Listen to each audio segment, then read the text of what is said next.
अस्सलाम वालेकुम नौशाद आपसे खुश आमदी बात करेंगे राजा लंदन का कि एपिसोड 25 के प्रमुख के बारे में। आज के एपिसोड में आप लोगों ने देखा उसका बाप जाता है और वहाँ पे जाकर उन्हें धमकी दे के आता है कि सबको छोड़ दे। वही राजा जब रानिया से मिलने के लिए आता है तो उसका बाप उसे घसीट के अंदर लेके जाता है और कहता है कि तुम मुझसे नहीं मिलोगी। वहीं पर दूसरी तरफ राजा और रानिया एक दूसरे से बात करते हैं और वो उससे कहता है कि मैं सब ठीक कर दूँगा, तो परेशान होने की ज़रूरत नहीं है। वो काफ़ी अपसेट होती है।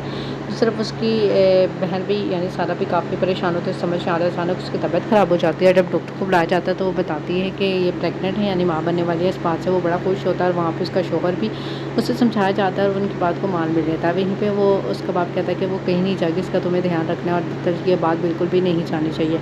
वहीं अपनी माँ से कहता है कि वो सारा को तलाक नहीं देगा, चाहे कुछ भी हो जाए। अचानक से वो खुदकुशी करने की कोशिश करती है, उसे डॉक्टर के पास लेके जाया जाता है और वहीं वो जाती है। राजा जाता है, जाके मैरिज ब्यूरो में बात करता है और वहाँ पे वो रानिया से भी बात करता है कि हम लोग जो है वो शादी कर लेंगे। तो सिर्फ सिकंदर बड़ा खुश होता है और वहाँ पे सारा कुछ नहीं होता, उसको ठीक हो सके वह घर आ जाती है। उसकी माँ से समझाती है अगर कुछ हो जाता तो क्या होता।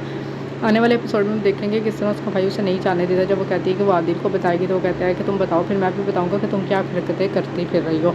राजा उसके दोस्त को कहता है कि तुम जाकर उसको कहो कि हम लोग आज ही निकाह करने वाले हैं। और वहीं आदिल आता है तो अपनी माँ से पूछता है कि सब कुछ जो है वो क्या चल रहा है। वहीं वो बड़ी तैयार होकर बन ठन के जाती हैं कोर्ट में। उन लोगों का निकाह का टाइम आता है तो वहाँ पे राजा और उसकी फैमिली सब लोग मौजूद होते हैं। अब रानिया उससे निकाह करती है नहीं तो आने वाले एक साथ में ही पता चलेगा कि मैडम का क्या फ़ैसला होने वाला है। हो सकता है कि आदिल को पता चल जाए और आदिल जब राजा से पूछेगा तो उसका जवाब क्या होने वाला है ये तो आने वाले एक साथ में ही पता चलेगा। आपको क्या लगता है कि राजा ये ठीक कर रहा है? राजा और रानिया दोनों मिलकर आदिल को धोखा दे रहे हैं, क्या ये सही है? आप भी अपनी रेकमेंड के ज़रिए ज़रूर दीजिएगा।